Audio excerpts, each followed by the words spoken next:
Hello दोस्तों, स्वागत है आपका सीजी पाठशाला में। छत्तीसगढ़ समग्र अध्ययन के सीरीज़ में हमारा छत्तीसगढ़ का प्राचीन इतिहास और मध्यकालीन इतिहास कंप्लीट हो चुका है और ये आधुनिक इतिहास का लास्ट वीडियो है। इस वीडियो के बाद हमारा आधुनिक इतिहास भी कंप्लीट हो जाएगा। तो अगर आपको प्राचीन इतिहास, मध्यकालीन इतिहास और आधुनिक इतिहास का वीडियो चाहिए तो हमारे चैनल के प्लेलिस्ट में जाकर आप देख सकते हैं। और सभी वीडियो PDF चाहिए तो टेलीग्राम में ज्वाइन हो सकते हैं, जिसका लिंक हमारे वीडियो के डिस्क्रिप्शन बॉक्स में दिया हुआ है। लास्ट वीडियो में हमने रायपुर षड्यंत्र केस 1942 को कंप्लीट किया था। आज का हमारा टॉपिक रहेगा रायपुर डायनामाइट केस 1942, दुर्ग जिले कचहरी में आगजनी की घटना 1942, संविधान सभा 1946, संविधान सभा के निर्माण पर छत्तीसगढ़ पर क्या क्या प्रभाव पड़ा और छत्तीसगढ़ के किन व्यक्तियों ने वहां प्रतिनिधित्व किया। ध्वजारोहण 15 अगस्त 1947, भारत के आज़ाद होने के बाद ध्वजारोहण जब हुआ उससे रिलेटेड एग्जाम में हमेशा ही क्वेश्चन पूछा जाता है, मोस्ट इंपॉर्टेंट टॉपिक है ये। उसके बाद रहेगा रियासतों का विलय, जो 1948 में छत्तीसगढ़ में रियासत थे वो भारत में विलय हुए, उसकी कहानी और घटनाक्रम और इससे रिलेटेड विविध और जो भी प्रश्न रहेगा वो। नए टॉपिक को स्टार्ट करने से पहले आप कमेंट में बताइए कि महात्मा गांधी दूसरी बार छत्तीसगढ़ कब आए थे और किस कारण से आए थे। आइए स्टार्ट करते हैं आपके एग्जाम के लिए most important topic, Raipur dynamite case 1942। इस वीडियो का पहला क्वेश्चन और इस सीरीज का 308वां नंबर का क्वेश्चन। निम्नलिखित में से किस घटना से इस राज्य के ईश्वरीय चरण शुक्ल जुड़े हुए थे। नीचे दिए गए घटना में ईश्वरीय चरण शुक्ल कौन से घटना से जुड़े हुए थे वो बताना है। ऑप्शन ए कंडेल नहर सत्याग्रह, ऑप्शन बी रायपुर षड्यंत्र case, option C Raipur dynamite case, option D Chhui Khadan किसान आंदोलन। हमारा आंसर हो जाएगा रायपुर डायनामाइट केस से ईश्वरीय चरण शुक्ल जी जुड़े हुए थे। हमारा आंसर ऑप्शन बी हो जाएगा। व्याख्या देख लेते हैं। रायपुर डायनामाइट केस के प्रमुख नेता बिलख नारायण अग्रवाल थे। बिलख नारायण अग्रवाल रायपुर डायनामाइट केस के प्रमुख नेता थे। इनके सहयोगी के रूप में ईश्वरीय चरण शुक्ल, सुधीर मुखर्जी, जयनारायण पांडे, नारायण दास राठौर सहयोगी के रूप में शामिल थे। इसके तहत प्रमुख नेताओं को जेल से छुड़ाने के लिए जेल की दीवार को डायनामाइट से ढहाने की योजना बनाई गई थी। जेल की दीवार को डायनामाइट से उड़ाने की योजना बनाई गई थी। तो इसके जो प्रमुख नेता जो थे वो बिलखा नारायण अग्रवाल थे और इनके सहयोगी आप देख लीजिएगा। नेक्स्ट क्वेश्चन, इनमें से कौन 1942 के रायपुर डायनामाइट षड्यंत्र से संबंधित है। चार ऑप्शन में से कौन रायपुर डायनामाइट केस से संबंधित है। Option A Jai Narayan Pandey, option B Sudhir Mukherjee, option C Thakur Pyare Lal Singh, option D इनमें से कोई नहीं। तो रायपुर डायनामाइट षड्यंत्र में जय नारायण पांडे और सुधीर मुखर्जी दोनों इससे संबंधित थे। ऊपर व्याख्या में हमने देखा है सुधीर मुखर्जी और जय नारायण पांडे। फिर भी इसमें एक ही ऑप्शन को बताने बोला है, रायपुर डायनामाइट षड्यंत्र से संबंधित कौन है। शायद इस ये क्वेश्चन में मिसप्रिंट है, कौन संबंधित नहीं है ये पूछा गया है। अगर कौन संबंधित नहीं है ऐसा होगा तो ठाकुर प्यारे लाल सिंह जो है रायपुर डायनामाइट केस से संबंधित नहीं है। लेकिन अगर कौन संबंधित है पूछा जाएगा तो इसका दो आंसर आ रहा है। अब देख लेते हैं, देखेंगे इसको। मिसप्रिंट बुक में होगा, एग्ज़ाम में नहीं होगा। तो आइए देखते हैं नेक्स्ट क्वेश्चन। निम्नलिखित में से कौन सी जोड़ी छत्तीसगढ़ में भारत छोड़ो आंदोलन की घटना तथा संबंधित व्यक्ति सुमेलित नहीं है। निम्नलिखित में से कौन सी जोड़ी छत्तीसगढ़ के भारत छोड़ो आंदोलन की घटना और संबंधित व्यक्ति से सुमेलित नहीं है वो बताना है। चार में से 3 सुमेलित होगा और 1 सुमेलित नहीं होगा। आइए देखते हैं पहला। 10 अगस्त 1942 को रायपुर में विद्यार्थियों का जुलूस रणवीर सिंह शास्त्री। तो ये सही है, रणवीर सिंह शास्त्री ने 10 अगस्त 1942 को रायपुर में विद्यार्थियों का जुलूस निकलवाया था। दूसरा, 2 अक्टूबर 1942 को बिलासपुर में विशाल जुलूस भुवन भास्कर सिंह ने निकलवाया। तो ये भी सही है, भुवन भास्कर सिंह ने 2 अक्टूबर 1942 को रायपुर में विशाल जुलूस निकलवाया था। तीसरा, 21 अगस्त 1942 दुर्ग जिला कचहरी में आगजनी रघुनंदन सिंगरौल ने किया। तो ये भी सही है, रघुनंदन सिंगरौल जी ने 21 अगस्त 1942 को दुर्ग जिला कचहरी में आगजनी का काम किया था। ऑप्शन डी 9 सितंबर 1942 को नागपुर हाईकोर्ट भवन पर तिरंगा फहराना ठाकुर रामकृष्ण सिंह। तो ये भी सही है, ठाकुर रामकृष्ण सिंह जी ने 9 सितंबर 1942 को नागपुर हाईकोर्ट भवन पर तिरंगा फहराया। ऑप्शन ई अक्टूबर 1942 को रायपुर सेंट्रल जेल को डायनामाइट से उड़ाने का प्रयास परसराम सोनी ने किया। तो ये गलत है। परसराम सोनी जी जो है रायपुर षड्यंत्र केस 1942 से संबंधित थे, ना कि रायपुर डायनामाइट केस जेल को उड़ाने से संबंधित है। तो हमारा आंसर ऑप्शन ई हो जाएगा। घटना और उससे संबंधित नेता देख लेते हैं। यहाँ दिनांक दिया है, यहाँ घटना और नेता, ये मोस्ट इम्पॉर्टेंट होगा, अभी के कूट में पूछ सकता है। पहला 10/8/1942 रायपुर में विद्यार्थियों का जुलूस निकलवाया रणवीर सिंह शास्त्री ने। दूसरा 2/10/1942 बिलासपुर में विशाल जुलूस निकलवाया गया भुवन भास्कर सिंह के द्वारा। तीसरा 21/8/1942, यहाँ 1042 लिखा है, ये 1942 होगा, दुर्ग जिला कचहरी में आगजनी रघुनंदन सिंगरौल के द्वारा किया गया था। नेक्स्ट 9/9/1942 नागपुर हाईकोर्ट पर तिरंगा फहराया गया ठाकुर रामकृष्ण सिंह के द्वारा। नेक्स्ट 1942 रायपुर सेंट्रल जेल को बिलखा नारायण डायनामाइट से उड़ाने का प्रयास किया। बिलखा नारायण अग्रवाल ने डायनामाइट से उड़ाने का प्रयास किया था। तो ये था हमारा ऑप्शन सारे के सारे। और एक परसराम सोनी ने रायपुर षड्यंत्र का नेता थे, वो भी कार्य 1942 में हुआ था, इसको याद रखें। नेक्स्ट क्वेश्चन दुर्ग जिला के कचहरी में आगजनी का घटना 1942।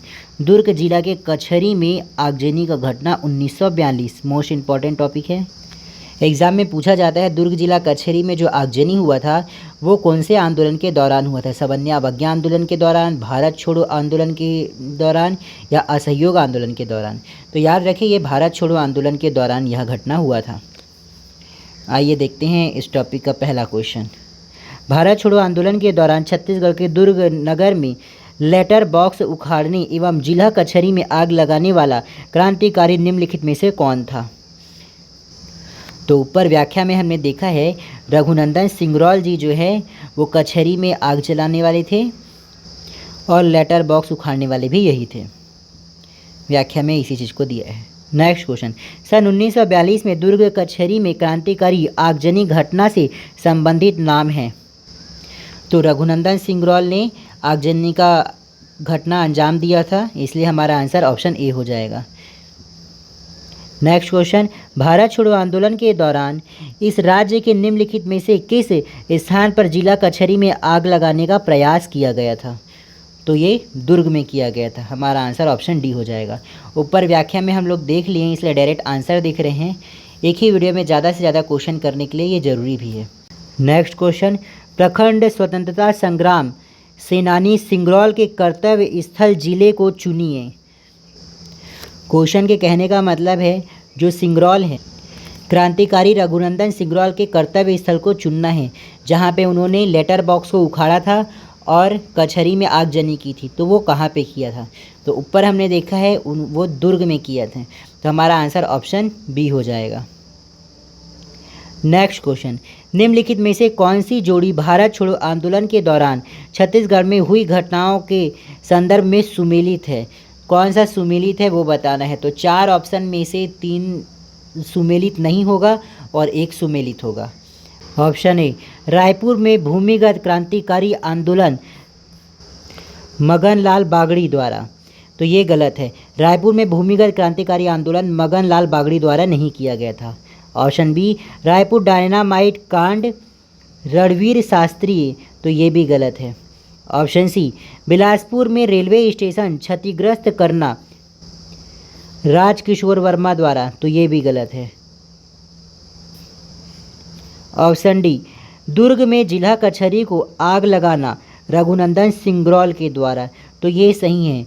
दुर्ग के लेटर बॉक्स को भी रघुनंदन सिंगरौल ने उखाड़ा था और जिला कचहरी में भी रघुनंदन सिंगरौल ने आग जलाया था।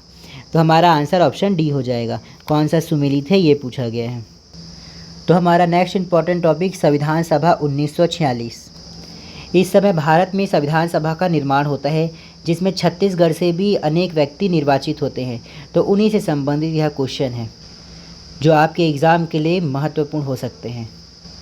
तो आप क्वेश्चन को देख के समझ ही रहे होंगे कि वीडियो आपके लिए कितना इंपॉर्टेंट है। अगर आपको वीडियो अच्छी लगी हो तो लाइक करें, कुछ डाउट हो तो कमेंट करें, और अगर नए व्यूवर्स होंगे तो चैनल को सब्सक्राइब करें, जिससे आपको नए वीडियो आसानी से मिल सकें। आपके लाइक, कमेंट से और सब्सक्राइब करने से हमें मोटिवेशन मिलता है, जिससे हम और अच्छा वीडियो बनाने का प्रयास करते हैं। हमारे लिए आपका लाइक, कमेंट और सब्सक्राइब बहुत महत्वपूर्ण है। आइए स्टार्ट करते हैं। नेक्स्ट क्वेश्चन, भारत की संविधान निर्माण सभा में छत्तीसगढ़ के निम्न व्यक्ति ब्रिटिश क्षेत्रों से निर्वाचित हुए। तो भारत के संविधान निर्माण सभा में छत्तीसगढ़ से कौन कौन से व्यक्ति निर्वाचित हुए हैं ये बताना है। वही ब्रिटिश क्षेत्र से कौन से व्यक्ति निर्वाचित हुए ये बताना है।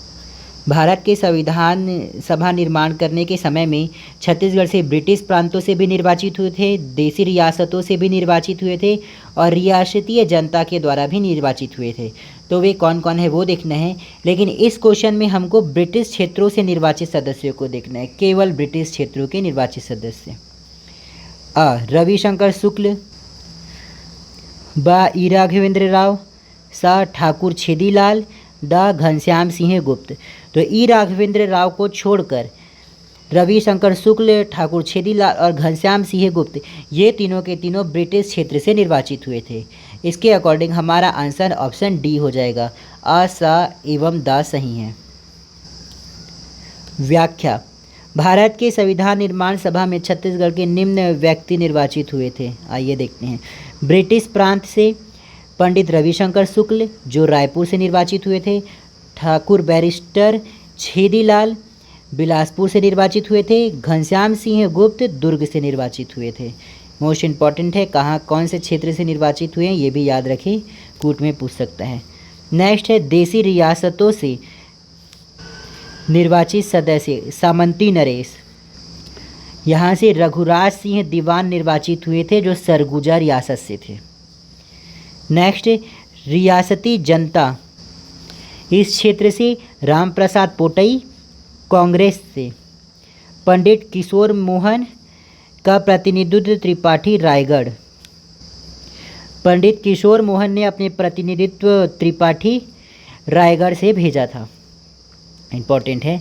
नेक्स्ट क्वेश्चन, जुलाई 1946 में भारत की संविधान सभा के लिए छत्तीसगढ़ खालसा से निम्नलिखित में से कौन से नेता चुने गए। छत्तीसगढ़ खालसा का मतलब वही ब्रिटिश प्रांत से किसे किसे चुना गया है। तो अभी हमने देखा था पंडित रविशंकर शुक्ल को चुना गया है, दूसरा घनश्याम सिंह गुप्त को चुना गया है, और चौथा ठाकुर छेदीलाल को चुना गया था। पंडित किशोरी मोहन त्रिपाठी को भी चुना गया था, लेकिन इसे रियासती जनता से चुना गया था, रायगढ़ से चुना गया था। रायगढ़ रियासत थी। तो हमारे इस क्वेश्चन के अकॉर्डिंग पहला, दूसरा और चौथा सही है, जिसके कारण हमारा आंसर ऑप्शन सी हो जाएगा। नेक्स्ट क्वेश्चन, संविधान सभा के लिए छत्तीसगढ़ के से निर्वाचित प्रतिनिधि थे। संविधान सभा के लिए छत्तीसगढ़ से निर्वाचित प्रतिनिधि कौन थे। अ पंडित रविशंकर शुक्ल, तो ये थे। ब घनश्याम सिंह गुप्त, ये भी थे। स पंडित राम गोपाल तिवारी, ये नहीं थे। द डॉक्टर ई राघवेंद्र राव, ये भी नहीं थे। तो अ और बा सही है, जिसके कारण हमारा आंसर ऑप्शन ए हो जाएगा। नेक्स्ट क्वेश्चन, छत्तीसगढ़ के संविधान सभा में सदस्य थे। Option A Ram Prasad Potai, option B Pandit Ravishankar Shukla, option C barrister Chhedilal. तो ये छत्तीसगढ़ के प्रांत या रियासत नहीं पूछा है, डायरेक्ट पूछा है छत्तीसगढ़ के संविधान सभा में सदस्य कौन थे। तो ये तीनों के तीनों थे, राम प्रसाद पोटई, पंडित रविशंकर शुक्ल और बैरिस्टर छेदीलाल। ये दो जो थे ब्रिटिश प्रांत से थे, और राम प्रसाद पोटई जो थे वो रियासती जनता से थे। तो इसके अकॉर्डिंग हमारा आंसर ऑप्शन डी हो जाएगा, उपरोक्त सभी।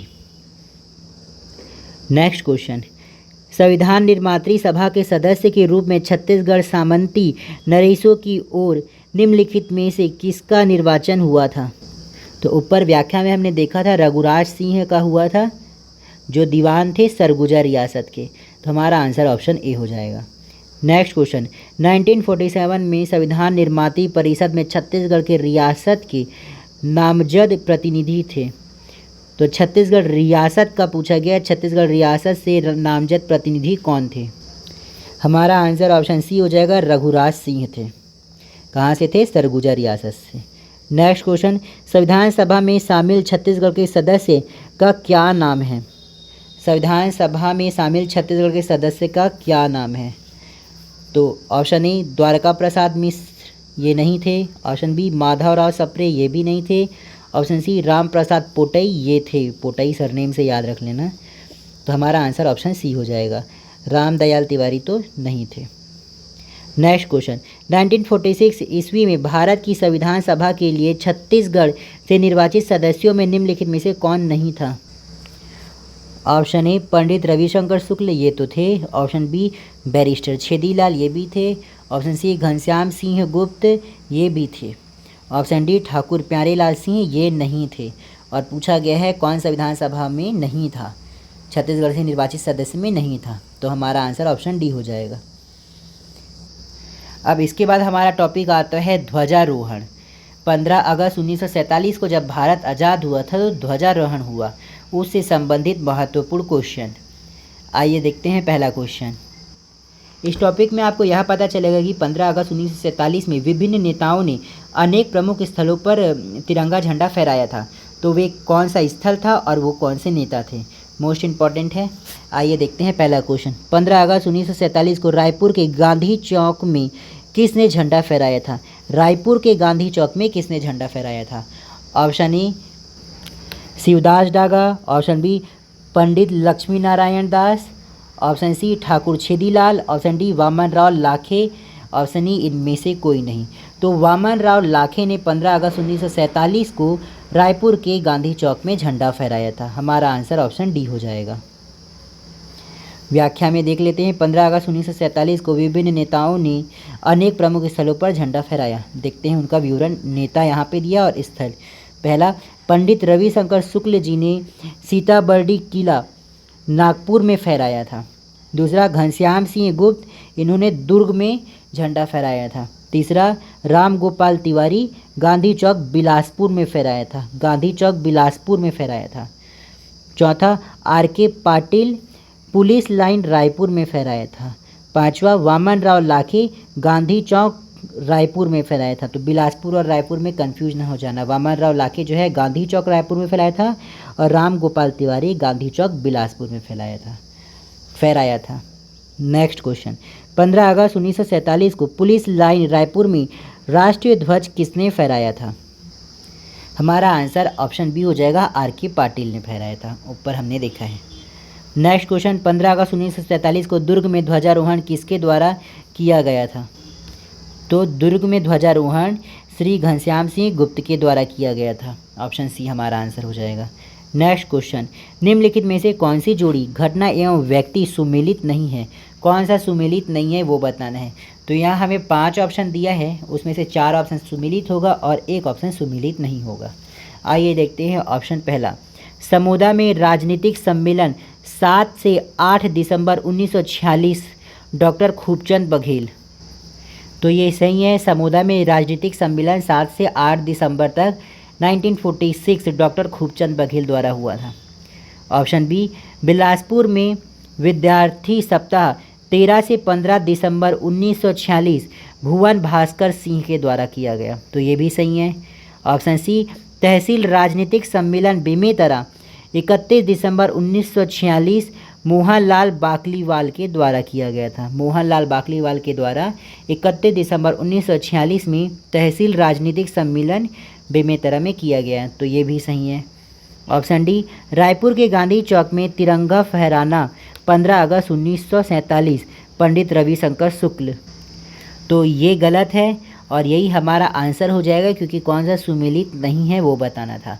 और इसमें क्या गलती है? इसमें गलती यह है कि रायपुर के गांधी चौक में वामन राव लाखे ने तिरंगा झंडा फहराया था। पंडित रविशंकर शुक्ल ने सीताबर्डी किला नागपुर पर झंडा फहराया था। ठीक है, तो हमारा आंसर ऑप्शन डी हो जाएगा। ऑप्शन ई को देख लेते हैं। बिलासपुर में तिरंगा फहराना 15 अगस्त 1947 राम गोपाल तिवारी। तो ये बिल्कुल सही है। तो इसके अकॉर्डिंग हमारा आंसर ऑप्शन डी हो जाएगा, जो सुमेलित नहीं है वो बताना था। व्याख्या में वही दिया है। रायपुर के गांधी चौक में वामन राव लाखे ने 15 अगस्त 1947 को तिरंगा फहराया था, ना कि पंडित रविशंकर शुक्ल। पंडित रविशंकर शुक्ल ने सीताबर्डी किला नागपुर में 15 अगस्त 1947 को तिरंगा फहराया था। अब नेक्स्ट हमारा मोस्ट इम्पोर्टेंट टॉपिक रियासत आ जाता है। स्वतंत्रता के पश्चात छत्तीसगढ़ के देसी रियासतों को भारत संघ में 1 जनवरी 1948 में शामिल किया जाता है और छत्तीसगढ़ में उस समय 14 रियासतें थी। वो सारे 14 रियासतों से संबंधित क्वेश्चन बनते हैं। आइए देखते हैं एक एक क्वेश्चन, व्याख्या से आपको डिटेल मिल जाएगा। पहला क्वेश्चन, स्वतंत्रता के पश्चात इस राज्य की देसी रियासतों को कब भारतीय संघ में शामिल किया गया था? ऑप्शन ए 1 जनवरी 1948, ऑप्शन बी 15 अगस्त 1947, ऑप्शन सी 26 जनवरी 1950, ऑप्शन डी 1 नवंबर 1956। हमारा आंसर ऑप्शन ए हो जाएगा 1 जनवरी 1948 को। व्याख्या, स्वतंत्रता के पश्चात छत्तीसगढ़ की देसी रियासतों को भारतीय संघ में 1 जनवरी 1948 को शामिल किया गया। छत्तीसगढ़ की सबसे बड़ी रियासत बस्तर है, याद रखिए छत्तीसगढ़ की सबसे बड़ी रियासत बस्तर थी। छत्तीसगढ़ की सबसे छोटी रियासत शक्ति है। भारतीय संघ में शामिल होने वाली पहली छत्तीसगढ़ की रियासत खैरागढ़ थी। ये सबसे एग्जाम में क्वेश्चन आ सकता है। भारतीय संघ में शामिल होने वाली पहली रियासत खैरागढ़ थी। भारतीय संघ में शामिल होने वाली छत्तीसगढ़ की अंतिम रियासत जसपुर थी। जसपुर इंपॉर्टेंट है। नेक्स्ट क्वेश्चन, निम्नलिखित में से कौन छत्तीसगढ़ की सबसे बड़ी रियासत थी? तो बस्तर रियासत सबसे बड़ी रियासत थी। हमारा आंसर ऑप्शन डी हो जाएगा। नेक्स्ट क्वेश्चन, राजा चक्रधर सिंह निम्नलिखित में से किस रियासत के शासक थे? तो राजा चक्रधर सिंह रायगढ़ रियासत के शासक थे। हमारा आंसर ऑप्शन ए हो जाएगा। कथक के महान ज्ञानी थे। नेक्स्ट क्वेश्चन, छत्तीसगढ़ की रियासतों के विलीनीकरण के समय बस्तर राज्य के किस शासक ने समझौते पर हस्ताक्षर किया? तो बस्तर राज्य के किस शासक ने समझौते पर हस्ताक्षर किया? Option A Naresh Chandra Deo, option B Pravir Chandra Bhanjdeo, option C Rudra Pratap Deo, option D Gopal Chandra Deo, option E इनमें से कोई नहीं। हमारा आंसर ऑप्शन बी हो जाएगा, प्रवीर चंद्र भंजदेव ने विलीनीकरण पर हस्ताक्षर किया था। आइए व्याख्या के द्वारा हम देखते हैं छत्तीसगढ़ के 14 रियासतों के शासक, उनके संस्थापक और विलीनीकरण पर हस्ताक्षर करने वाले के। पहला रियासत राजनांदगांव रियासत। इस रियासत के संस्थापक महंत हरिदास थे और विलीनीकरण पर हस्ताक्षर करने वाले रानी जयंती देवी थी। दूसरा रियासत रायगढ़ रियासत। संस्थापक मदन सिंह, विलीनीकरण पर हस्ताक्षर करने वाले ललित सिंह। तीसरा रायगढ़ रियासत नरेंद्र साय द्वारा स्थापना किया गया है और विलीनीकरण पर हस्ताक्षर करने वाले नरेंद्र चंद्र सिंह थे। दोनों में नरेंद्र है। संस्थापक करने वाला भी नरेंद्र साय थे और विलय पत्र पर हस्ताक्षर करने वाले नरेंद्र चंद्र सिंह थे। चौथा रियासत बस्तर। अन्नम देव ने स्थापना किया था इस रियासत का और विलीनीकरण पर हस्ताक्षर करने वाले प्रवीर चंद्र भंजदेव थे। नेक्स्ट रियासत कांकेर। कन्हर देव ने स्थापना किया था और भानु प्रताप सिंह देव ने विलीनीकरण पर हस्ताक्षर किया था। नेक्स्ट खैरागढ़ रियासत। संस्थापक लक्ष्मी निधि राय थे और विलीनीकरण पर हस्ताक्षर करने वाले वीरेंद्र बहादुर सिंह थे। सातवां रियासत छुई खदान। संस्थापक महंत रूपदास, हस्ताक्षर करने वाले ऋतुपर्ण किशोर दास। कवर्धा रियासत। संस्थापक महाबली सिंह, हस्ताक्षर करने वाले धर्मराज सिंह। कोरिया रियासत। संस्थापक धारामल सिंह, हस्ताक्षर करने वाले रामानुज सिंह देव। 10वां रियासत उदयपुर रियासत।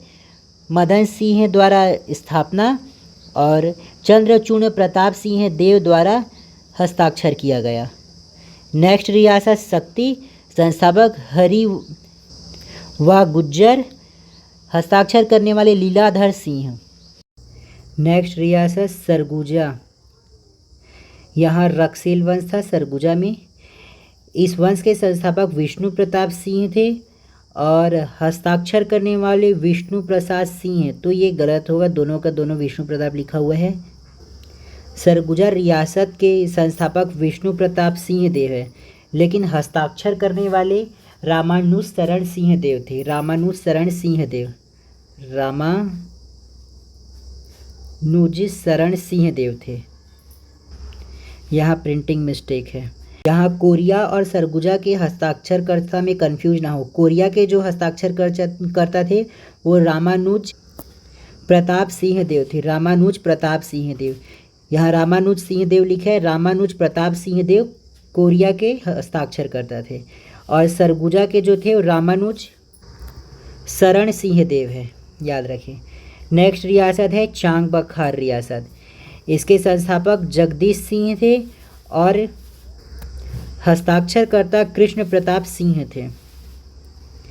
नेक्स्ट है जसपुर रियासत। संस्थापक सुजान देव और हस्ताक्षरकर्ता TCR मेनन हस्ताक्षर करता थे। तो इस तरीके से हमारे 14 रियासत के संस्थापक और उसके हस्ताक्षरकर्ता कंप्लीट हो गए। मोस्ट इम्पॉर्टेंट है, याद रखें।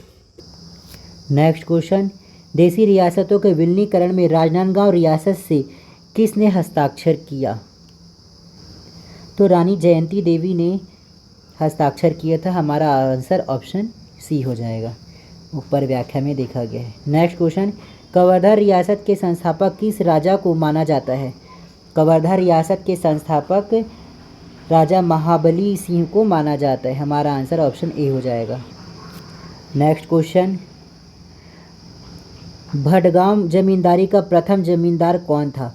भटगांव जमींदारी का प्रथम जमींदार कौन था? Option A Yadav Rai, option B Ghasi Rai, option C Devrai, option D Anant Singh, option E Dariyap Singh. हमारा आंसर ऑप्शन ए हो जाएगा। यादव राय जो थे भटगांव जमींदारी का प्रथम जमींदार था। नेक्स्ट क्वेश्चन, किस राज्य के शासकों का वंश सक्सेल था? सरगुजा राज्य के शासकों का वंश सक्सेल था। हमारा आंसर ऑप्शन बी हो जाएगा, व्याख्या में हमने देखा है। नेक्स्ट क्वेश्चन, नांदगांव तथा छुई खदान के राजा किस वंश के थे? ऑप्शन ए आदिवासी, ऑप्शन बी बैरागी, option C Satavahana, option D Pratihara, option E इनमें से कोई नहीं। हमारा आंसर ऑप्शन बी हो जाएगा, बैरागी वंश के थे। राजनांदगांव और छुई खदान के राजा बैरागी वंश के थे। नेक्स्ट क्वेश्चन, निम्न में से कौन सी जोड़ी छत्तीसगढ़ के करद राज्य एवं उनके राजवंश सुमेलित नहीं है? करद राज्य और उनके राजवंश सुमेलित नहीं है। तो 4 में से 3 सुमेलित होगा, 1 सुमेलित नहीं है। ऑप्शन ए सरगुजा, सरगुजा में सक्सेल चौहान, तो ये सही है, सरगुजा में सक्सेल वंश थे। ऑप्शन बी बस्तर, यहाँ काकती वंश थे, ये भी सही है। ऑप्शन सी कवर्धा में राजगोड़ थे, ये भी सही है। ऑप्शन डी राजनांदगांव में कुशवाहा, तो ये गलत है, राजनांदगांव में बैरागी वंश था, ऊपर हमने देखा है। हमारा आंसर ऑप्शन डी हो जाएगा, क्योंकि यही सुमेलित नहीं है। सरगुजा सक्सेल चौहान, बस्तर काकती, कवर्धा राजगोड़, राजनांदगांव बैरागी। नेक्स्ट क्वेश्चन, पूर्व काल में पंडरिया स्टेट का नाम क्या था? तो पूर्व काल में पंडरिया स्टेट को मुक्तापुर प्रतापगढ़ कहा जाता था। हमारा आंसर ऑप्शन ए हो जाएगा। नेक्स्ट क्वेश्चन, निम्नलिखित में से कौन सी रियासत सन 1948 में दुर्ग जिले में नहीं मिलाई गई थी?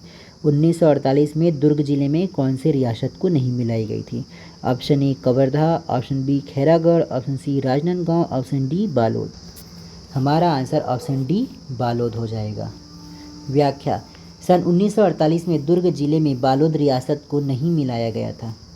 नेक्स्ट क्वेश्चन, इस राज्य के निम्नलिखित रियासत ने 15 अगस्त 1947 तक संघ में विलय पत्र पर हस्ताक्षर नहीं किया था।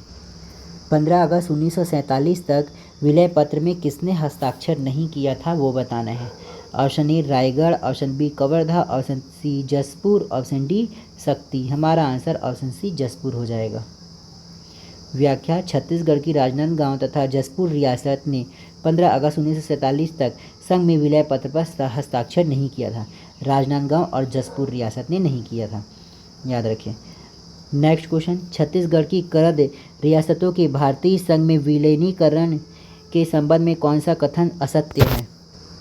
सविलियन और विलीनीकरण एक ही होता है, तो कौन सा कथन असत्य है वो बताना है, असत्य कथन।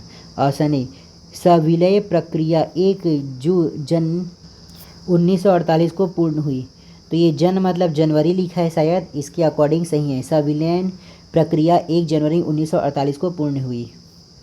ऑप्शन बी, सविलियन में पंडित रविशंकर शुक्ल का महत्वपूर्ण योगदान था, ये भी सही है। तीसरा, सविलियन सरदार पटेल के मार्गदर्शन में संपन्न हुआ था, ये भी सही है। सरदार पटेल को इसी कारण लौह पुरुष कहा जाता है, लौह पुरुष। ऑप्शन डी, सभी रियासतों के शासकों ने सविलियन पत्र में हस्ताक्षर किए, ये भी सही है। 14 रियासतों ने हस्ताक्षर किए। ऑप्शन ई, बस्तर रियासत को इस सविलियन में शामिल नहीं किया गया, तो ये गलत है। बस्तर रियासत को भी सविलियन में शामिल किया गया था, इस राज्य में शामिल किया गया था, तो इस कारण हमारा आंसर ऑप्शन ई हो जाएगा, क्योंकि असत्य कथन को चुनना था इसमें। नेक्स्ट क्वेश्चन, सन 1947 के पूर्व छत्तीसगढ़ में प्रमुख परगनों एवं जमींदारियों की संख्या थी। भारत के आज़ाद होने से पूर्व परगने और जमींदारियों की संख्या बताना है। तो छत्तीसगढ़ में सन 1947 के पूर्व कुल 9 परगना तथा 27 जमींदारियाँ थी, इसके कारण हमारा आंसर ऑप्शन ए हो जाएगा, 9 परगना और 27 जमींदारियाँ। नेक्स्ट क्वेश्चन, सुमेलित कीजिए इस राज्य की प्रमुख रियासतें एवं उनके राजवंश। रियासतें और उनके राजवंश को सुमेलित करना है। सूची 1 में रियासत दिया गया है, सूची 2 में राजवंश दिया गया है।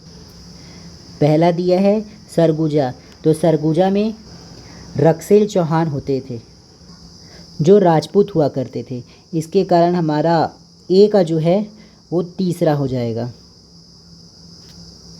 दूसरा दिया है बस्तर, बस्तर में काकतीय वंश हुआ करता था, इसलिए बी का जो है पहला हो जाएगा।